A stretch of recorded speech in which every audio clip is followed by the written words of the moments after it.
Hello, hello, hello. How's everyone doing tonight, emerging from the fog?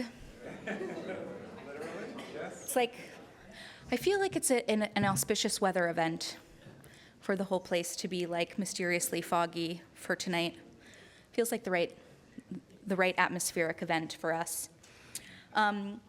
Thank you so much for coming to Cranbrook Art Museum for Artist Books and Zines, a talk on the Detroit Underground and beyond. My name is Lila Catelier. I'm the curator of public programs here at the Art Museum, but also the co-curator of Mythic Chaos, 50 Years of Destroy All Monsters. My collaborator, Kat Goffnet, is the associate curator of collections here at Cranbrook, and they're going to be providing the sort of conversation with Cary as the event progresses.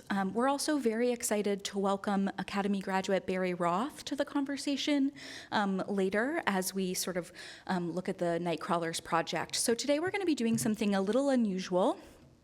Cary will give a presentation here at the podium for the first couple of minutes of the event, and then we'll proceed to the table here. You might have noticed we have a bit of an apparatus.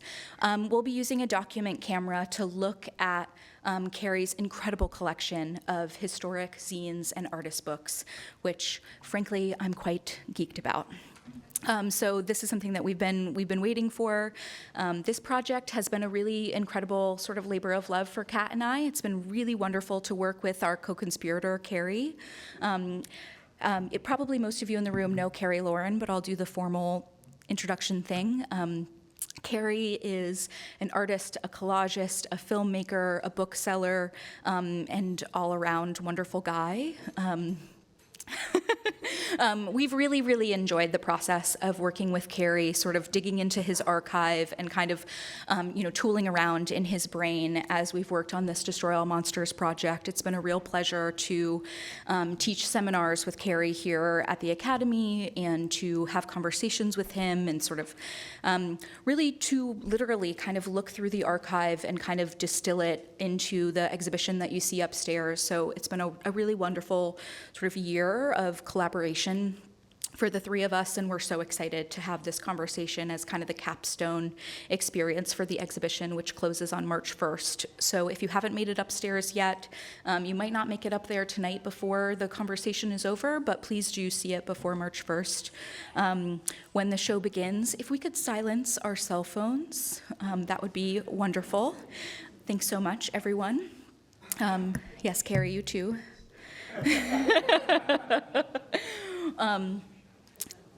And I think without further ado, Cary, I'll leave the podium to you.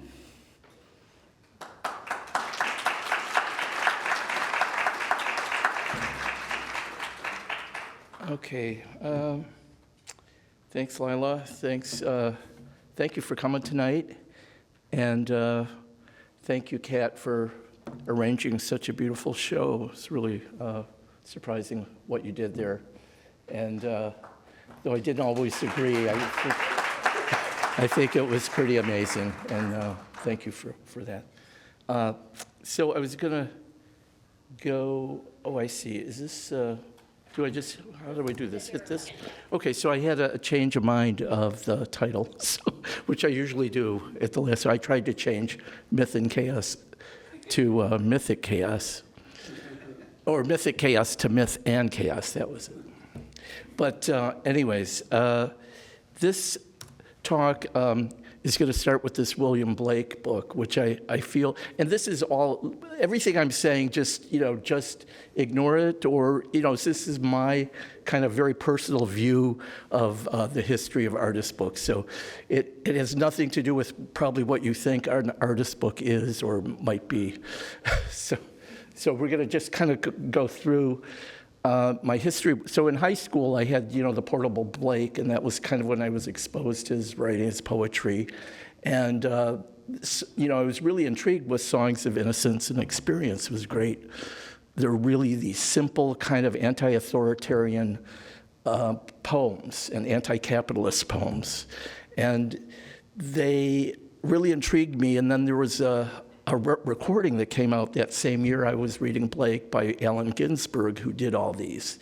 And I kind of knew about I knew who was it? The Fugs. Ed Sanders did a version of Sunflower on their first album, which I had on ESP discs. And so I was kind of aware of this, like people using Blake in their artwork. And so this one, the Songs of Innocence and Experience, to me is the first artist book. He actually wrote it, he painted it, he printed it on paper, and his wife helped him sew the binding. They would poke like 3 holes and put some string through it and have a blank piece of paper on the cover. But this is the first page of Songs, and it's like kind of an apple tree, and there's a kind of fallen Adam and Eve figure. There's kind of this praise figure at the top, like, maybe praising God, and a bird singing at the top. And this is actually the first photographic book ever made by Anna Atkins. It was made with a process called cyanotype, where she just laid these pieces of algae on the coated paper. And this process, cyanotype, was invented by Sir John Herschel in, I think about early 1800s, maybe 1813. And this is a picture of John Herschel taken by Julia Margaret Cameron, and towards the end of his life, maybe just a year or two before he died. And then this other image is another photo book, probably the most consequential made in the 19th century, called Idols of the King. It's the first book that had like dramatic, actors in it, like telling a story.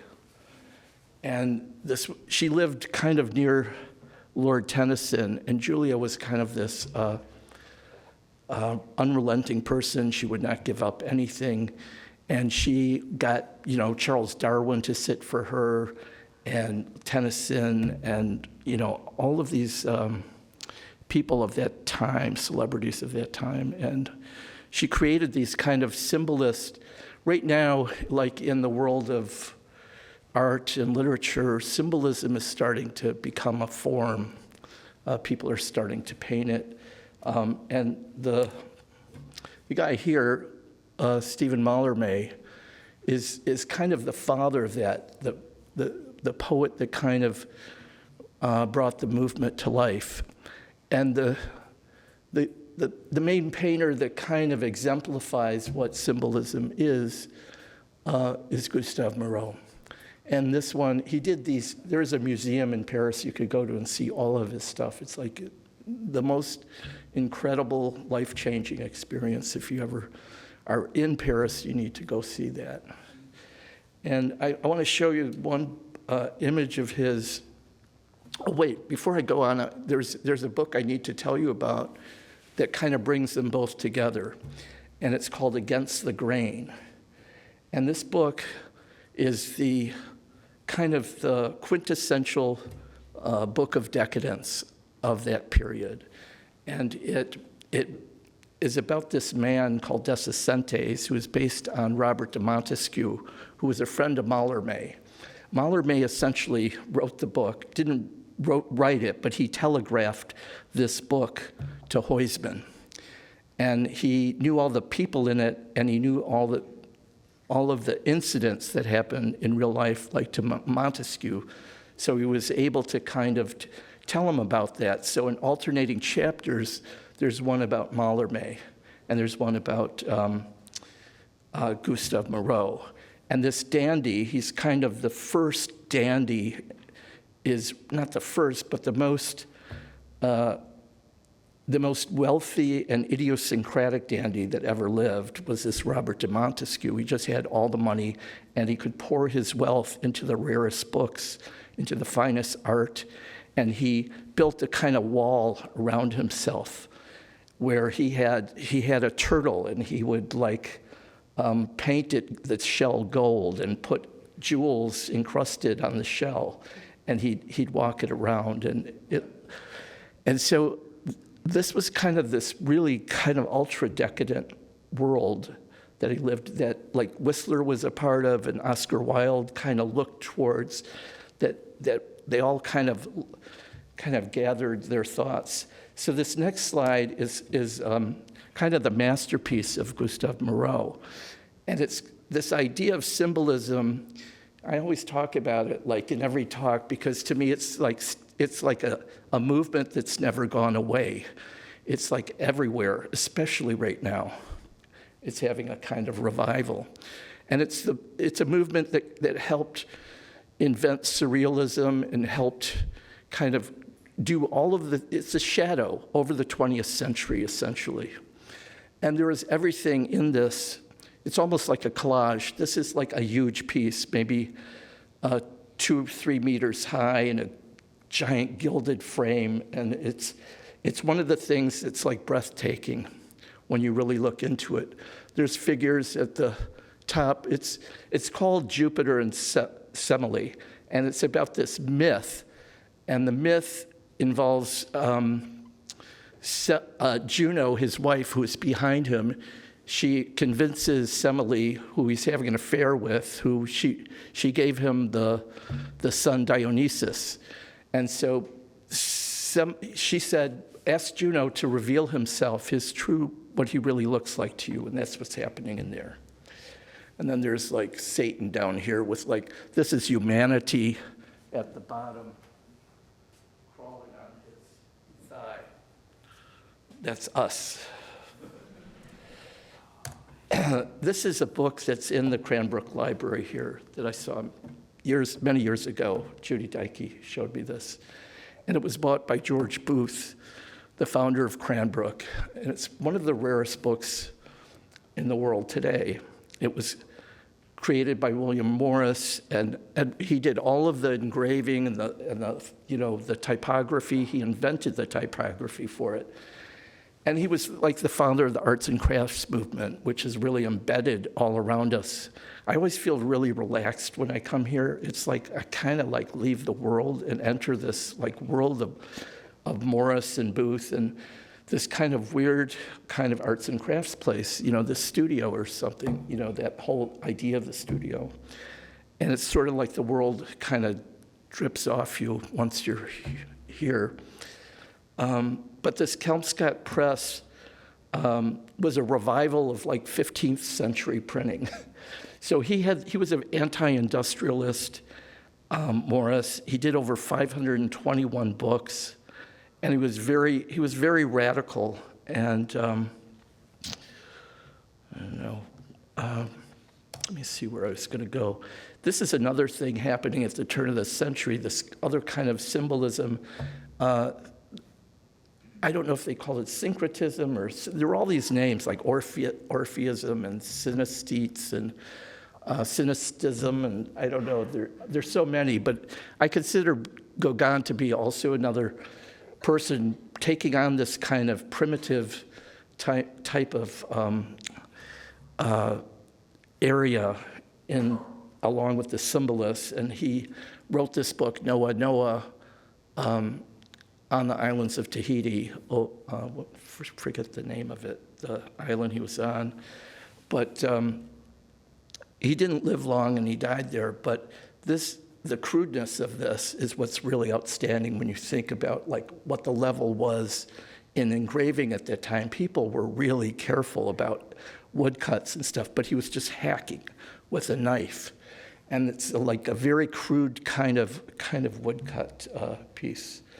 And then this image, done at the same time, is the first kind of major children's book by Beatrix Potter. And she was coming from like almost an opposite end as the symbolist. And she was a realist, and she was like a botanist. And she wrote this book as a letter to her governess child who was very sick, and he was about 6 or 7 years old. And she goes, I don't know what to say to you, but I'm going to tell you a story about a mother rabbit who had, 3 or 4 bunnies named Flopsy, Mopsy, Cottontail, and Peter Rabbit. So that was the beginning of this. She self-published it. in 200 copies. Now, this book has 250 million or more copies in print today. It's probably one of the most, and it's a very kind of, it's a very revolutionary book in that it's talking to the child on his own level. And it's like a really important Victorian reversal of what was in, how children's books were done at that time. And these people had the rabbits had distinct personalities too. So it was like the first kind of anthropomorphic kind of portrayal of animals. And this would be a big influence on A.A. Milne and Winnie the Pooh and other books to come. So this book on the left, on our left, is Un coup de dé. And I can't pronounce the rest, but it's basically a roll of the dice will never abolish chance. And it's one of the last books that Mallarmé worked on. And he's the first person to kind of deconstruct the typography on the page, to turn it into sort of a painting, essentially, a kind of a graph that means something, and we don't know exactly what that means, but all of it's like interpretive. And he was also working on this book called Le Livre, the book, his whole life. It was like this major piece. So these words are, he said to think of them, or other people have thought of them as constellations in the sky. And they represent kind of the creative process, the poet's quest for an absolute book. And Apollinaire really took this idea and turned this idea into kind of really recognizable shapes and wrote poems. So this is kind of the first avant-garde kind of concrete poet book that's made, before all the ones that were done in the 50s and 60s. And at this time, I'm showing this book by Russolo because he was a futurist who wrote about the art of noises, and this was an important book for our group, Destroy All Monsters. It was something we talked about and were aware of as teenagers, and kind of knew a lot about what was happening, and we were applying some of the ideas in here to our music at the time. So that's why I wanted to show that. So these two things, I have a piece of camera work to show, just an issue to show when we use the camera. But this is this 291 happened about 15 years after, maybe 16 years after camera work started. And it's a portrait that of Stieglitz by Picabia. And he's saying here, this is Stieglitz, Faith and Love. And the name he called these things were mechanomorphic, machine portraits. And so he's kind of saying something about Stieglitz, that he's maybe impotent, that his bellows is like down, and he's kind of like over, like he's no longer relevant. So it's kind of a portrait of him, and he's not really in gear. He's got this automotive thing. And then this is another, next to it is 391, which is another avant-garde journal that Picabia started in Barcelona. And this is what he said about, he was this really flamboyant self-promoter, I guess, and very wealthy too, and he had 125 automobiles at that time, so that's a lot. So Picabia said this: every page must explode, whether through seriousness, profundity, turbulence, nausea, the new, the eternal, annihilating nonsense, enthusiasm for principles, or the way it is printed. Art must be unaesthetic in the extreme, useless and impossible to justify. This is a 1913 artist book by Sonia Delaunay and Blaise Cendrars. And Cendrars, I was just reading about this maybe a couple years ago. It was in the maybe the New York Review or somewhere, where they were talking about this this accordion book that they both collaborated on, and it's 2 meters, so it's like an over 6 foot long piece that's been folded, and they were trying to do 100 copies to equal the length of the Eiffel Tower.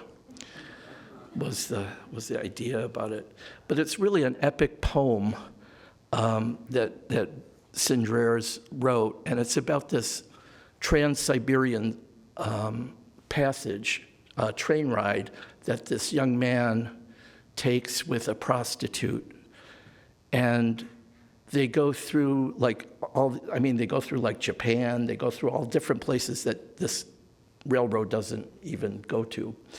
But it's a kind of an imaginary voyage, and it's a great it's in the Morgan Library too, I think. You can see it there. This is another Blaise Cindrers piece that he did, The End of the World. And this is actually a screenplay that he wrote this film about the end of the world made by an angel who was told to film everything as it happened. And he's like a fascinating poet too. I mean, somebody that we don't read much of anymore.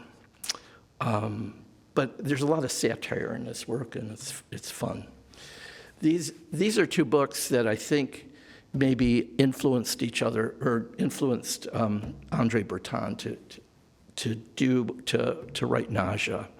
And this first one, George Rodenbach, he was a Belgian writer who took these photographs to be a kind of a mood piece, a kind of atmosphere of what Belgian life was like in Brugge. And this is, Nausea did kind of a similar thing, kind of creating this kind of half fictive, half real portrait of Nausea, this woman he just bumps into, and she helps him really create a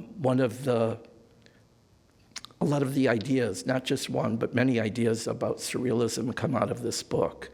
The beginning of the book is all biographies of the people he knows, and then he shows why they're each important, each of these members of surrealism, and then he talks about meeting her by accident, and their kind of affair kind of unfolds in a matter of days, but in real life it was a matter of months. And it's kind of one of the cornerstones of, and one of the first books to use photographs. This also, I was thinking of Sebald's works in light of his, and he's definitely influenced by this book. So like Austerlitz and all of his works. This is the work of Max Ernst, who did collage books. He did 2 or 3 of these they're pretty amazing. 100 Headless Women. Andre Breton called him the most magnificently haunted brain of our day. This is Man Ray. This book too. I remember seeing this book in a library with Mike. We went to Jerome Kamrowski's house, and he had a collection of surrealist books that he wanted me to handle for him. And he had this, was one of them. And it's one of these books that takes the body and kind of uses the body essentially as the page. And it's kind of the woman in this book is I forgot her name, Noosh, Eluard's wife. And Man Ray was obsessed with her and did many nudes of her as well. So that idea of the muse comes out of Nausea too. And she was Breton's muse. Noosh was Man Ray's. So this is El Lisitsky's book, and he's promoting Mayakovsky's. This is actually an adult book that looks like a children's book. And I had a facsimile. I collect facsimiles of these, so A lot of these old books are in print. Even Anna Atkins' book is now a $20 book. Just came out. So at the same time surrealism is happening, this kind of a psychological interior thing over here, in the Soviet Union or Russia at that time, there's a kind of social thing, a socialist experiment happening. And these writers, poets, and artists are kind of creating this new world, essentially. And it's kind of a community-driven thing. So it's a very exterior kind of, they're doing this in factories. They're kind of creating this art together to make it simple and relatable to workers, basically. So it's a great movement. You see these two things, they're almost like parallel visions happening at the same time. This is the work of Hans Bellmer, a surrealist from Germany who self-published this book, The Doll, in 1934. He sent this book to Andre Breton, and he was immediately impressed. And at the time, Breton was running this magazine called Minotaur, and I think it's in the third issue in this next one, where he took it and he expanded it. He did where Bellmer's first book in 34, when it came out in 34, had 10. I think they printed double, 18 or 20 of his images. And this magazine that came out in the 30s was the I don't know what the word, just the top most lavish art and fashion, not fashion, but art and theory magazine of its day. So there was a lot of money put behind it by Skira, and Breton and Pierre Mabille were the editors.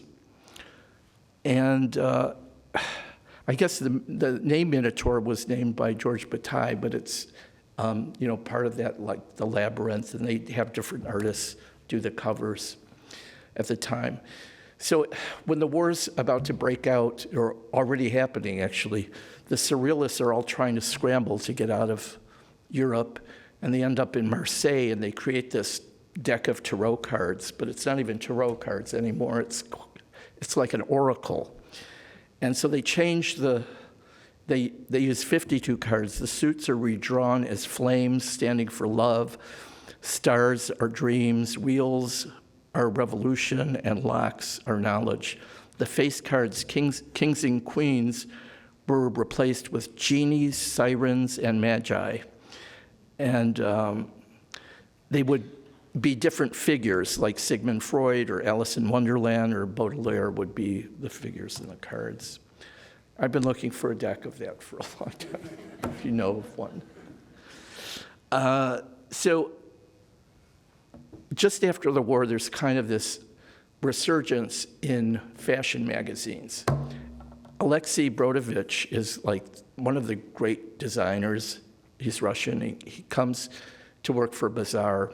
And one of his pupils, he had many great pupils, but the two I'm thinking of are Robert Frank and Richard Avedon. And they both learn a lot from this one book he did called Ballet. And I think he really did the book for his students. His one motto was "Astonish me." That was his what he would go about. And so he did produce this thing called Portfolio. They're difficult to find, but they're 3 volumes in 1950. Let me see where we're going. So this is Frank kind of graduates out of the Brodovich school, and he gets a Guggenheim and travels across the United States. He's a Swiss emigre, and this is, one of the most influential photo books of all time. Everybody knows that. I'm not saying anything new, but it features a very ugly side, a very dark side of American life. All the racism, divisions between rich and poor, the vulgarity, mass consumerism, everything's kind of in this book. And it's actually even promoted in France as a kind of anti-American piece of propaganda almost. But the number of photographers influenced by it is, you can't even, touch it. So also in the 50s is Dieter Roth. I've heard it pronounced both ways. But he's inventing these conceptual books, these like dividing up a new way of thinking of the book itself as an object. And he was inspired by Bruno Minari. I don't know if you know that designer, but he also designed a lot of children's books, and I brought one here. But Roth was more chaotic, and I think in this one he's going from one little shape, the dot, to many, to these multitudes in about 15 pages. And he's changing the shapes. They're really fascinating books, and there was a reprint. They're hard to find too nowadays, but it was a very radical, interactive book too, that had die-cut pages. So I think, was that the last? Yeah, that was the last slide. And then I could show some of the other books that are connected to this that I thought would be.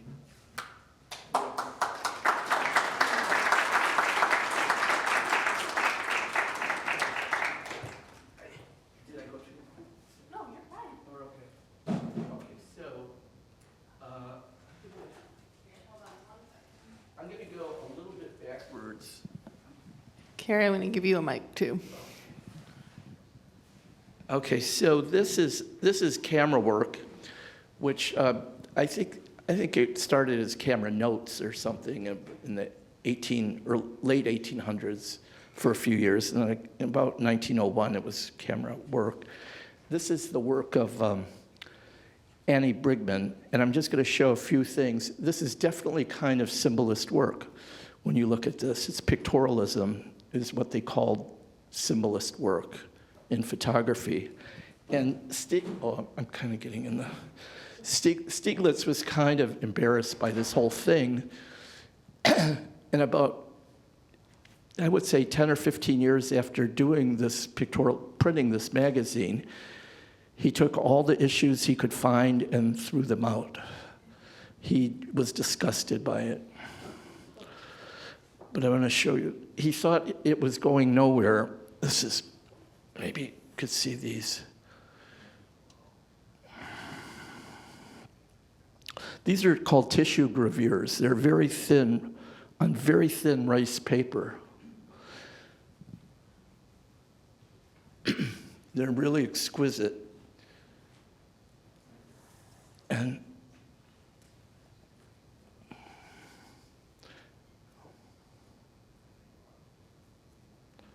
I think that's the last one. So I'm going to go take a... And so which ones do you want to start with first, or do you want, I can also ask you a question before? Oh, yeah, sure. Yeah. You could ask me a question. I'm going to unravel this book here. So in your talk, you did a lot of work with the notion of artist books in particular and working through those. But we've also, in the context of the show and also in the context of the words written for this talk in particular, also wanted to touch on like zines and mail art. So I had a question about if you can speak a little bit through objects or without, either way, to the history of mail art and how it relates to you and your practice as well. Okay, history of mail art. I think they're kind of entwined. I kind of knew about it through this. I'm going to bring this into it right now. It was this magazine called Lightworks in the 1970s. This was published in Ann Arbor, Michigan, while we were. This is the third issue, and the editor, the current editor, I think Eric Keller was the editor back in the 70s, is, but Charlton Birch brought these. This is a letter I wrote to them. And I was advertising Destroy All Monsters magazine, or no, I was advertising a cassette of our music in this issue, our greatest hits. And I said, this is 60 pure nonstop minutes of high energy, destroy all monster tunes, including Chiggers, I'm Dead, Evil Works, Paranoid of Blondes, Acid Monster, and Nancy Sinatra's These Boots Are Made for Walking, T.H. Queen, Godzilla, Useless Life, and much more.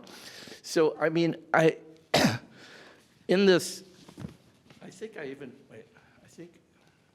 this might even have a photograph. No, maybe. Anyways, they also published my first photograph, like my first published photograph was in this. And later on when we talked to Barry had work in this, and so did Jim Shaw. So it was a very kind of avant-garde magazine at that time that showed video work. Let me see if this one has some of Jim's. Oh, that looks like Jim Shaw Xerox right there. I don't know if we can get it in. It's a little upside down. That's okay. But anyways, Lightworks is where I kind of learned about mail art. This was a later issue that Charlton put together. And this issue is devoted to Ray Johnson. That's where I was kind of going with this. So Ray is a Detroit-born resident, and I didn't really know, I knew of him, but I didn't know him till he actually came to the store in about 1989. And he was studying every book on the shelf. He would take it out and he would look at it. He'd look at the copyright page, he'd put it back, and he'd put it in place. And it was obviously a performance, and he didn't know I knew who he was. So it was a very funny kind of exchange. And so I think I said to him, do you like collage work or something, when we struck up a conversation, and I showed him some work, and he goes, do you like drawings? And I go, yeah. And so he goes, come on out to my car. So he's driving this little VW Bug, and he has a pile of like 300 drawings. He has a steering wheel with his, with like a clipboard and a pencil on it. He's ambidextrous. He can draw with right or left hand, and he can sign his name either way. And he would show you that to prove it always. And he was just kind of this amazing personality. And I once met him in the 70s through mail art. He sent me something. It was a bicycle seat, and he said, send it to so-and-so. And I just didn't do that. I just kept it. I thought, oh, I've got a Ray Johnson. And that was the end of it. He cut you off or something after that. So that was my... Only like chain email that's actually happened. You didn't do the thing, so you got cut off. I was doing this mail art in the 70s because I was making these zines and sending them out basically, and making little things and mailing them. And there was a kind of mail art network where artists would have exhibitions and they'd have catalogs. And I brought one of the catalogs here. So when we go to the Detroit stuff, I could show you it. Okay. All right, I'll let you keep exploring if you'd like. I'll keep going here. Yeah. Okay, so this is a Bruno Munari book, and I just brought it because it was such a cool design to look at. Let me put this down for a sec. So the book is die cut, and there's like a bear looking for the cave. And then it becomes a cave with drawings on it. So it's just this kind of weird, interesting design thing that he came up with.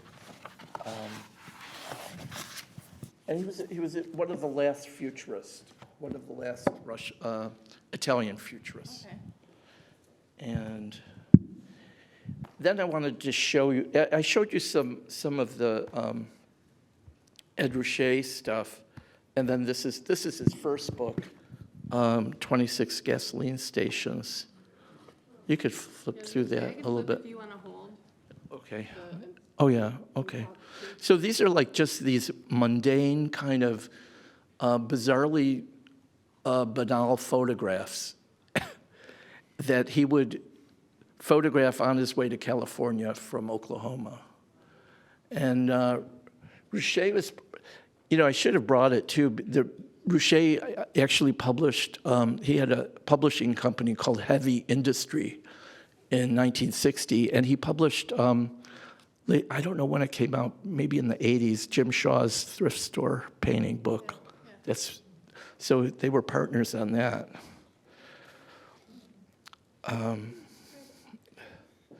So these are kind of foundational books of conceptual art of the 60s, and even pop art in a way, too.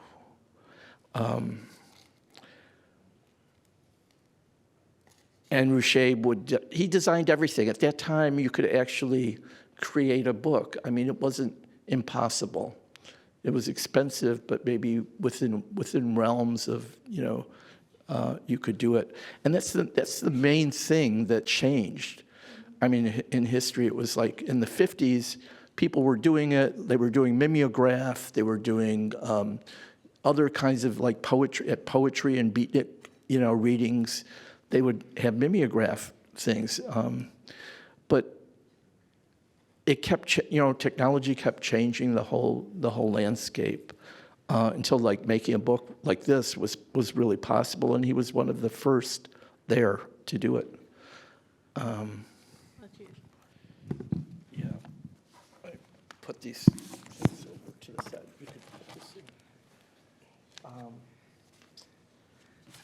Samina is something I think is really kind of a wonderful zine that just gets overlooked. This was also a letterpress project that Wallace Berman did in California, Los Angeles. And he had a little press, and he would hand print these things by a lot of beat poets. Allen Ginsberg's in there, and other well-known poets. Sometimes there'd be photographs, and they were kind of loosely made like this, and they were sent through the mail. So it was another way of kind of distributing, artwork. This one is, I forget her name, Cameron. This is one of my favorites. She was a kind of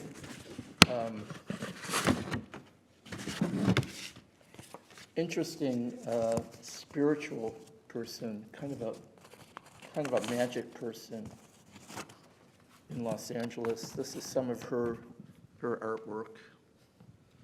I think that's Walter Hopp's photograph. So this is 1960, late 50s, early 60s. And then the next book I wanted to show, I'll let you kind of put these together so we can save time if I can find it. Yeah.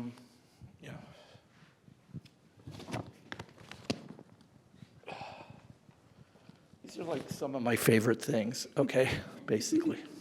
It's like show and tell. So this book, The Beautiful Book, in high school I had written to Jack Smith, who the artist in New York.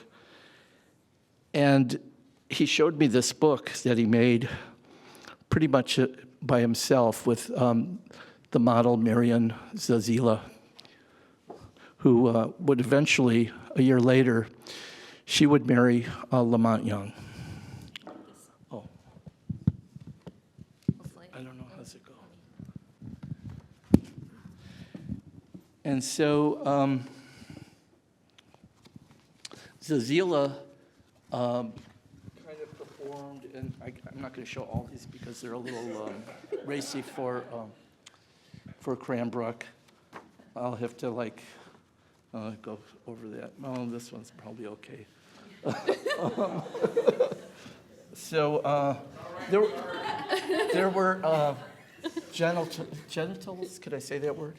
Yeah, you could say what So you could say what you want. It's fine. So the book was really kind of an amazing thing, and I saw this in his slides, and I stayed with him for maybe a couple weeks in New York.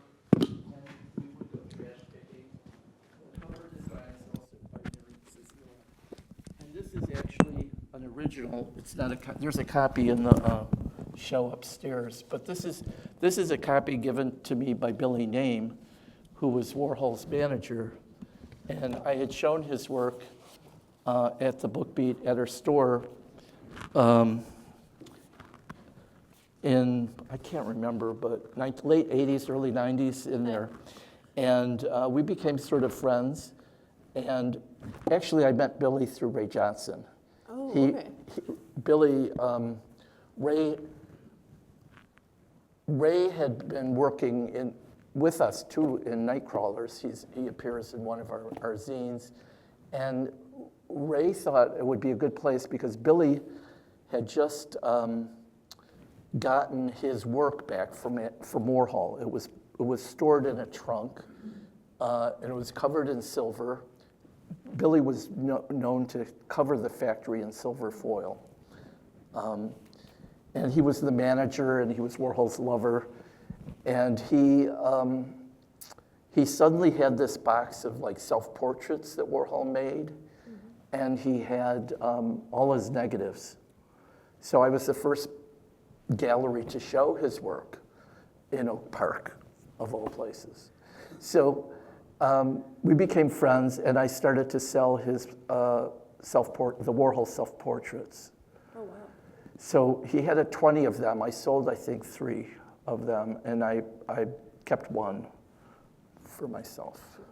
As you should. Yeah. So, and they were expensive then. They were, I think, $5,000, and they sell for $100,000 today, or something like that. It's so, anyways, that's the story of how we showed that. So this is a journal. Yeah, I would say I'm familiar with this one actually. Do we have this Yeah. at Cranbrook? We do. Oh, you do? Yeah. So this is one of the coolest. This is my favorite one of Well, this is probably my first favorite. Do you have this one? Mm-mm. Okay. So this one, I'll just show you. This is a flip book that Jack Smith made for it. This is the Warhol issue. And so this Warhol issue has, a story by Lou Reed in it, and the Velvet Underground. It's a whole Velvet Underground extravaganza. There's records, there's some pop art stuff. I'm gonna just kind of flip through it so you can see the insides of. I kind of really love these books that are kind of open. They're fun to look at, and the box kind of saves it. And this was a very pop art, the plastic exploding inevitable. So this is a film script that Jack Smith wrote for it. It's not really a flip book. Oh, maybe it is, I don't know. Oh, the other side is Kiss by Warhol. Yeah, by Warhol. So the other connection between Warhol and Jack Smith is that Warhol was an actor in Smith's movies, Normal Love, and when he saw the Bolex, this is around 1963 or so, he said, "Could I borrow your camera?" He got intrigued because he had this set of superstars, these women and men that were acting for him, and he wanted to kind of parallel that, and that was the beginning of the factory kind of superstar film thing. So Jack kind of turned him on, and he never could get over that. I think it kind of ate into his soul a little bit, and he always talked about that. But this issue I kind of want to show a little bit. This has also So this idea of the flexi disc I put into Destroy All Monster magazine, I got, I think, through, I think it was partly through these zines. This one was put together by Angus MacLeese, who's the original drummer for the Velvet Underground for a very short time, for maybe 6 months. And he left the Velvet because he was told to show up at a certain time to play a gig. And he goes, "Oh, I don't do that. He goes, I just play whenever I feel like playing." And so he actually leaves the United States and he goes to Kathmandu. And MacLeese started a bookshop in Kathmandu with Ira Cohen, another kind of member of this group. And I got to know Ira later. I'm not sure. Oh, this is kind of interesting, actually. I'm going to unfold this. This is done by Valerie Myers. She's also known as the Witch of Positano, the city in Italy. She was a kind of one of the first like hippies, and she tattooed her face. She lived with foxes. She loved foxes, and she kind of raised them.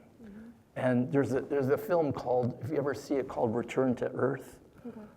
I forgot the director, but it's almost like her life story about this woman's love for foxes.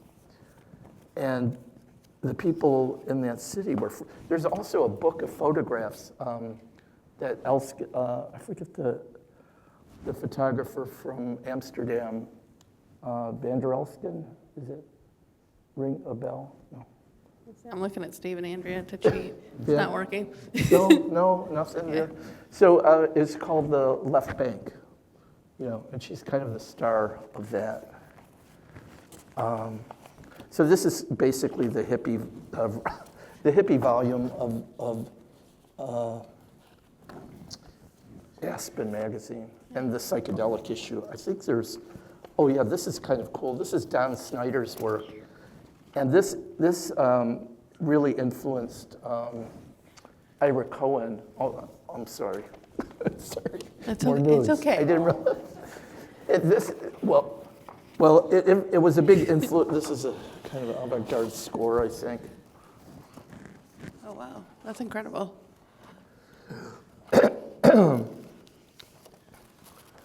So, you know what book I'd like to show next? Just kind of, the 60s is so much fun. Here, I'll let you put this back together. I'm going to show a pop-up,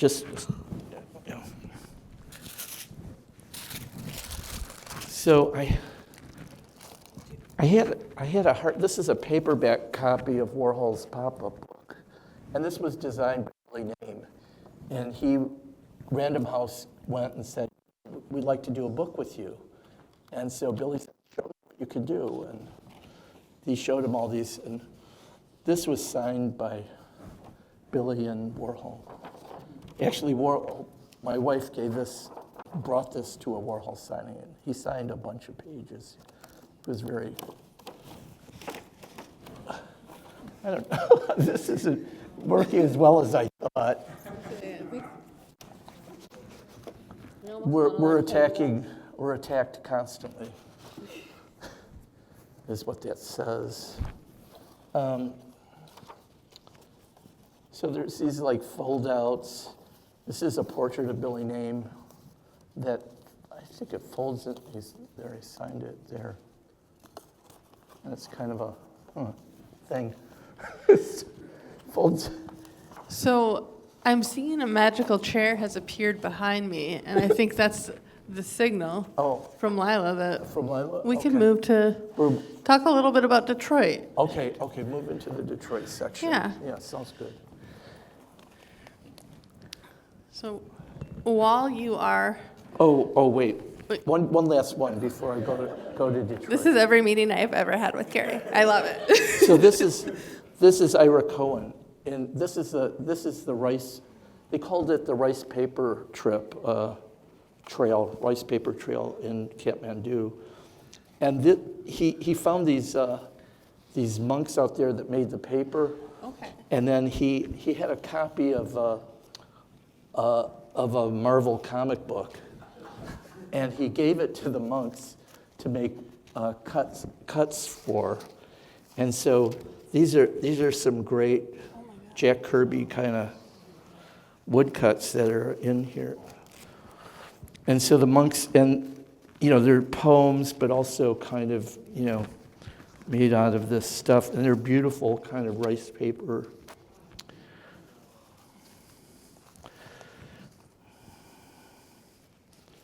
I don't know if that's. So I'm not. I can't remember how I met. Oh, I met Ira by doing an interview with him for a magazine. Okay. And it was called Blastitude, and it's online. And it was like a 4 or 5 hour interview. So I think about half of it's online. And transcribing it was a real headache. But we became friends, and I started to show his work in the gallery as well. And so, Barry, do you want to come on up? We're gonna talk. This is a section about Detroit. We're gonna take a seat. Do you have a microphone? There should be one. Okay. I have to turn it on. I'm gonna gather some of our stuff.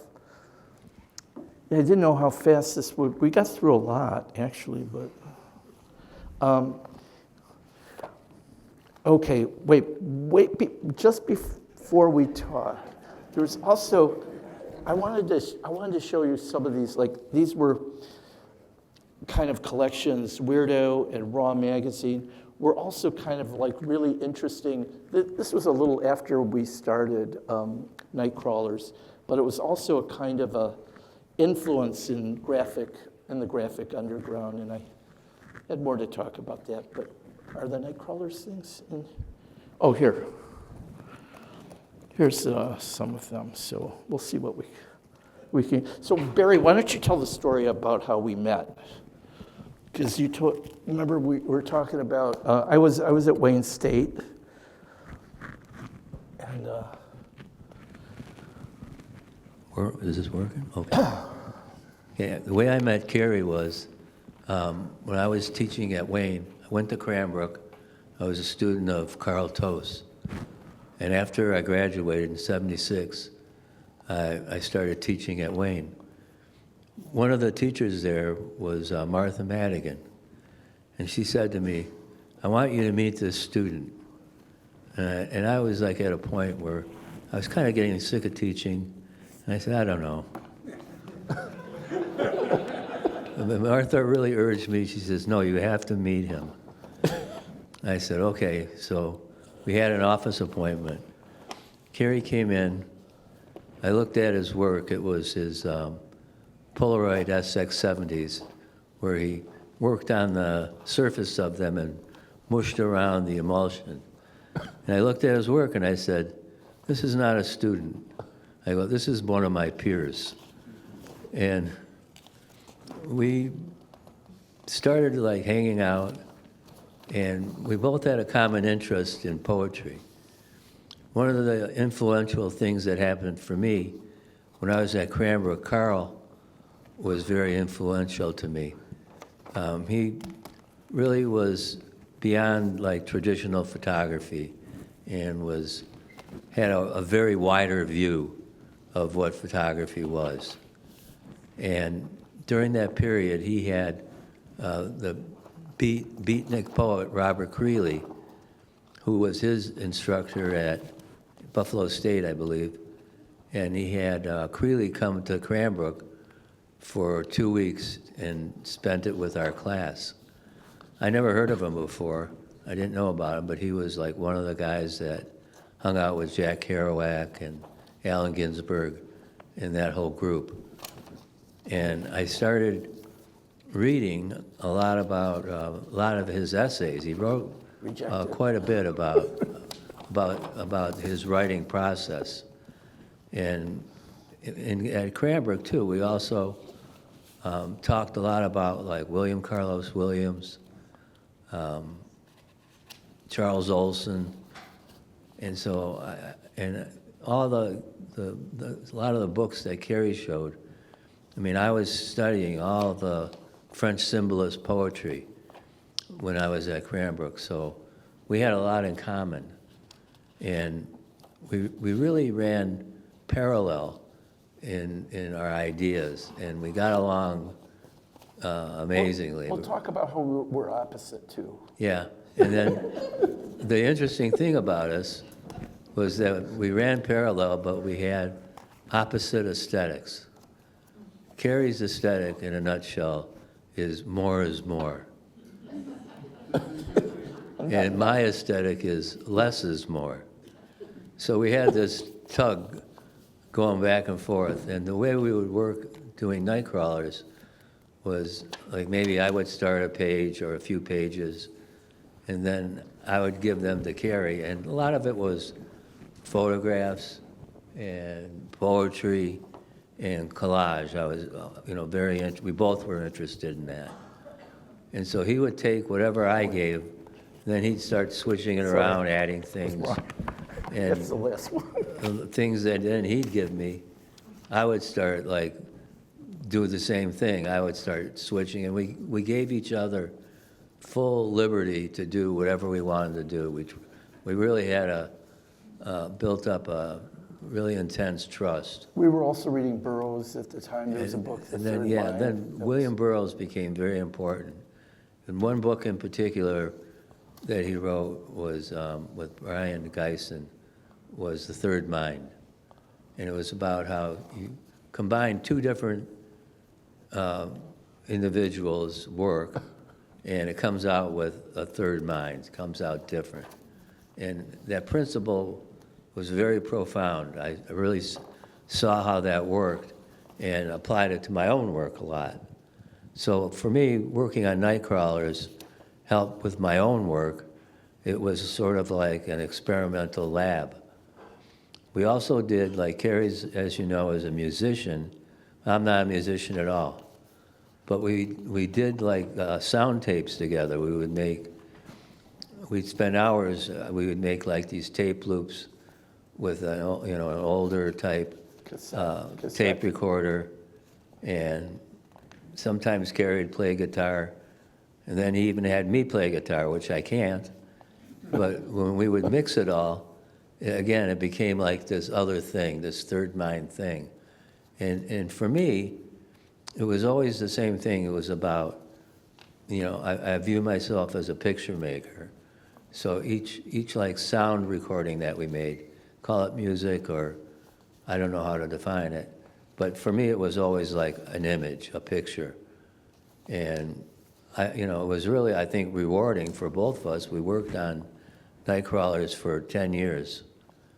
And at one point, Cary had some night crawlers at a Destroy All Monster show in New York City, and a curator from Museum of Modern Art ended up buying like a whole set of night crawlers for the museum's collection, which was shocking to me, because the other thing I want, when we were working, there was no Instagram, Facebook. We were not like chasing likes. Not at all. I mean, we did this whole thing out of just our pure passion and commitment for our image making. And nobody cared about it. I mean, we would make, I think, like 100 copies of each magazine and split them. He'd get 50, I'd get 50, and we would just pass them out to our friends. So it wasn't like we were getting any accolades or anybody patting us on the back. It was nothing like that at all. And nobody maybe really sent to like galleries that had shows, sometimes like mail art shows. And, right. I don't even know if maybe Printed Matter, Yeah. was selling a few of them. So, Cary, as you're going through some of your work Okay, from what I'm Detroit, showing here, this is This is just an anthology of Detroit artists, of drawings. It's not, Okay. it's not Barry, this is not a Right, Nightcrawler this is thing. not, this is not This is just Nightcrawlers. called, yeah, this is like Gordy Newton, the era of the Cass Yeah. Corridor. So I'm just kind of showing you some of this that was kind of brought together. I think Robert Sestak and those guys are in there. You know, Detroit has a really strong connection to zine making, like radical and accessible printing spaces from all the way back yeah. with Wayne State through to like the Detroit Printing Co-op. No, this where I printed a lot of the Nightcrawlers. I Right. would go into Wayne State and I'd say, do you mind if I use the press for, I'll work for you for a day or something. And they would let me print our zines there. I'm curious to hear from both of you. What about Detroit do you think made it and makes it to this day be a space where this sort of more underground, Well, radical type of Detroit has nothing to printmaking? lose, is my theory about this. I mean, because really, nobody really is, I mean, Detroit was kind of like the place that it was like, it didn't matter who you were or where you came from. You could just do something here and you wouldn't get liked, you wouldn't get criticized for what you did. And that's kind of maybe the bad part, but you could do whatever you wanted here. There's a lot of, it still is that way. And there's also this kind of blue collar, like if you're doing it here, it doesn't mean anything. It's kind of like, yeah, Detroit's like a wilderness in a way. So I think it allows artists to like have space and have time to do that. Space is cheap here, or it was. No, now it's not, things are kind of changing a little bit, but I don't know. That's to me what. Yeah, when we did the Nightcrawlers, we spent, I don't know, countless hours, making these sound recordings and the collages that we were working on. And it was just something that we loved doing it. I mean, and I don't know, I didn't really care if anybody liked it or not. And I've kind of always been that way with my own work. Like I said, Carl, I was under the influence of Carl Toth, who you did a great show of his work, one of the best shows I've seen here.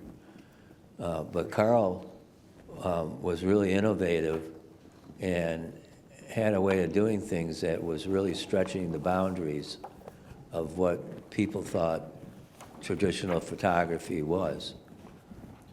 And that really influenced me a lot.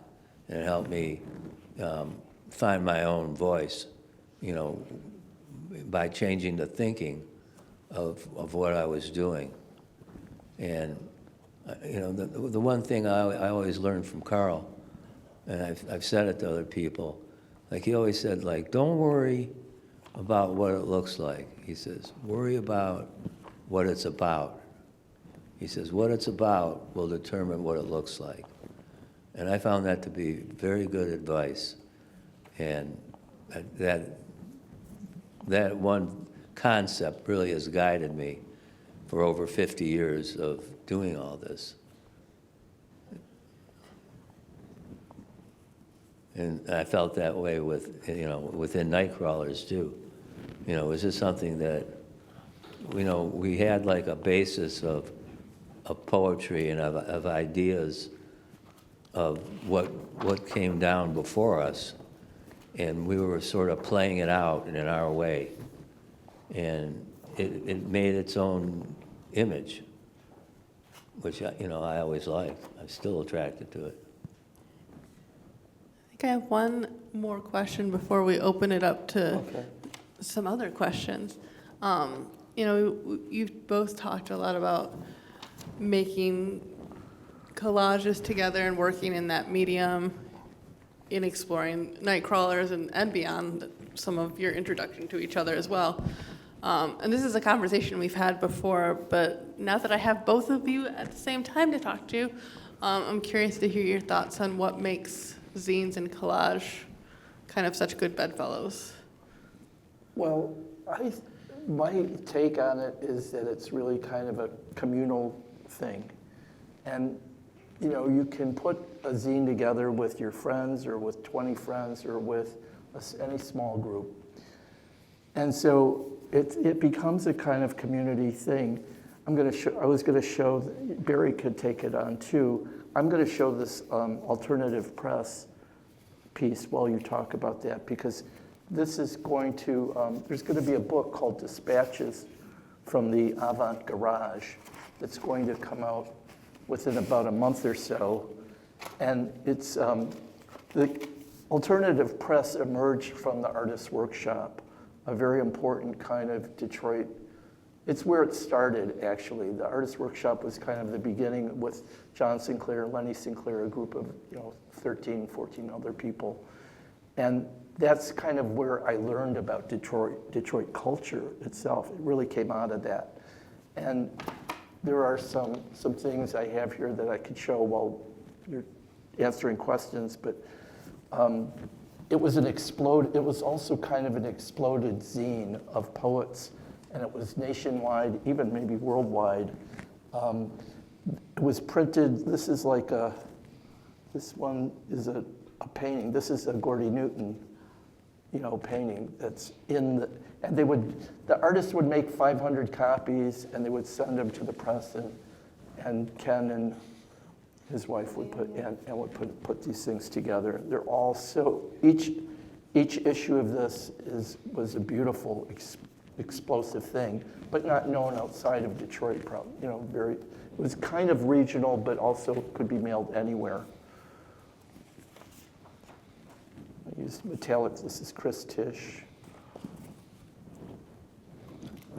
Yeah, well, like I said, I think like what fueled us was a common passion for poetry and trying to push, what we were doing.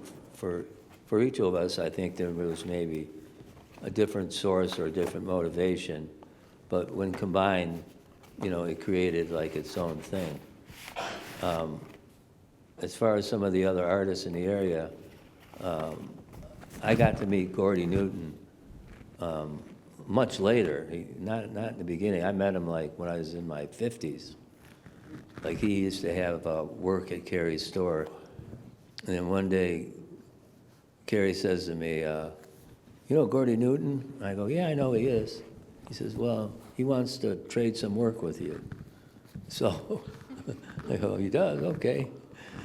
And so I got to know Gordy, and Gordy and I were like in a show together at Suzanne Hilberry's gallery, who was just an incredible person, if any of you knew Suzanne. She was a former curator at the Detroit Institute of Art, and then opened her own gallery. And she was very keen, and she really was looking ahead to the future in the kind of work that she looked at. But when Gordy asked me to be in a show with him, Suzanne called me up and says, "Gordy wants to be in a show with you, but I don't know you, so I don't know if this is going to happen." She said, "I'm going to have to come over to your house and look at your work." He says, "Are you okay with that?" And I said, "Yeah." So she came over, and she fell in love with what I was doing. I was, that was like a high mark for me to get her to that she really liked what I was doing. So I was in that show with Gordy, and that was a highlight for me to do that. And also Kay Bondmiller, who also was passed away, was a really great artist from Detroit. But again, I met her a little later, like maybe when I was in my 50s. She did. I knew her pretty well, and she made artist books out of books. She would paint and collage and. You wrote a really lovely piece on her that I've read before. Yeah. Yeah. So we only have a little bit of time left, so I'd like to open up to see if anybody has any questions in their last kind of 5 minutes so we can get out of here before. Oh, right, sorry. Oh, no, you're fine.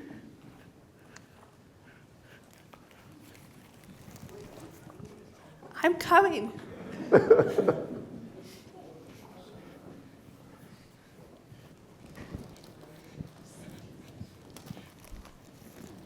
Yep, wait, okay.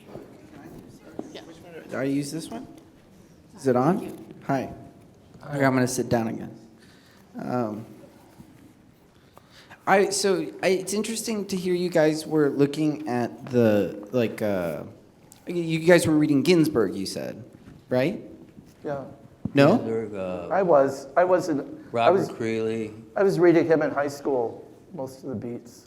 Okay, but you were reading the beats. I thought you guys said at one point that you were reading the beats while very much so doing the Nightcrawler magazine. Yes. Yeah, Burroughs was in Burroughs is, I'm sorry, Burroughs, that's what I meant. So Burroughs is kind of like a weird guy, right, to say the least, and We maybe were the weird. beats sort of accept this notion of living very much so on the fringe, right? everybody's weird. I mean, I don't know. I mean, I agree, but I guess what I'm saying is in talking about underground media and talking about this underground idea. I mean, I feel like maybe you answered my question in that comment where it's everybody's weird, right? Or is it this sort of subscription at the same time to sort of an alternative approach to living or something? I don't know if that's a goofy question, but hang me. Well, I don't understand the question. Basically. I guess what I'm saying is that was there some point in sort of being taken by underground media, right? Because you would call this underground media. Yes. Yeah, in being taken by underground media that you also sort of subscribe to, similar to how the Beats did, where they said we're not going to live life like other people. Do you feel like in subscribing to underground media, you also subscribe to sort of this No, I'm it's not not gonna... it's not a lifestyle. I mean, I think that the things that I'm attracted to are usually self-made or homemade things, that are cheap, that are not like there's another level to this of artist de livre where people collect and buy very fragile, expensive books that are made in limited editions and leather-bound cases and fine letterpress objects. That's cool, and I like those things. And I know people that own them. I don't. I mean, but I see that as one area, and what I'm doing is just another area of art production.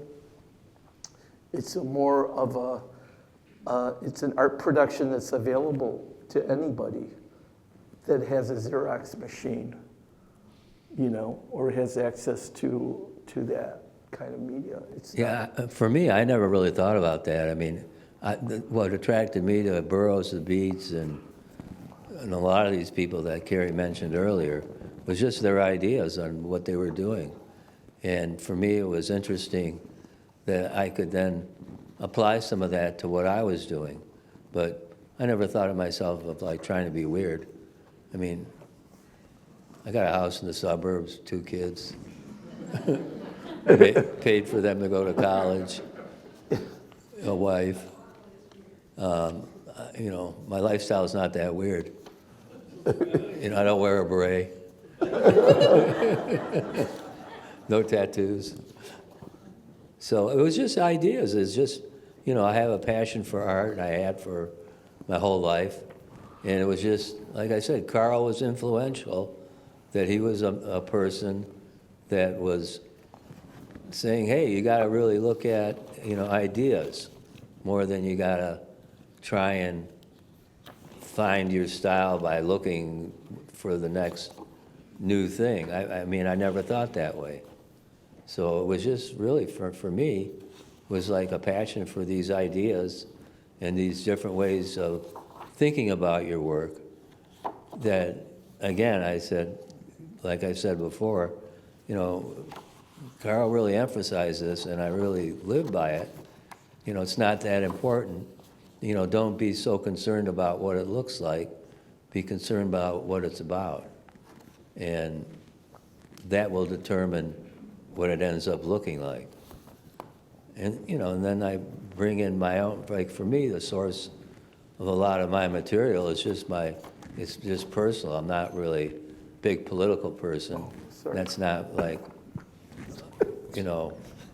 my thing's more about family and and how I feel, and and how weird it is being alive, and and my reaction to that.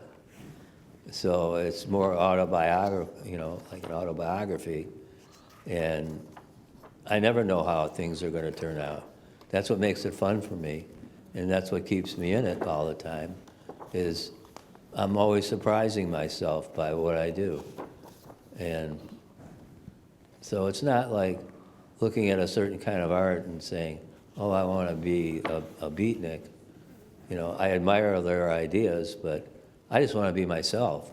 I mean, that's, to me, the idea of the work is to learn about myself and to trust my own instincts and to follow that. And that gives me, over time, it took a lot of time to overcome like insecurities and overcome, the idea of approval. Like I said, when we were doing all this, there was no Facebook. Nobody cared about anything I did, but I didn't care. And that was great because I just did what I wanted. I didn't feel like I needed to please anybody. When MoMA bought Nightcrawlers, that shocked me. It's cool for me to even be here tonight, So, Well, say on that very kind note, thank you, Barry. I think we spent so much time looking at books that we only really had time for one question because the museum is about to close. And I'd like for my visitor services friends to be able to go home. So Whirlwind, Geisha this. Thank you all so much. Thank you.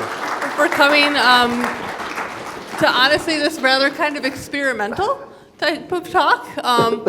We appreciate you hanging in with us, and please drive home safely if it's still foggy out there, or regardless. Yeah, hang around for the dirty pictures later. That comes later. All right, no, you guys have a great night. Thank you so much. Yeah, sorry.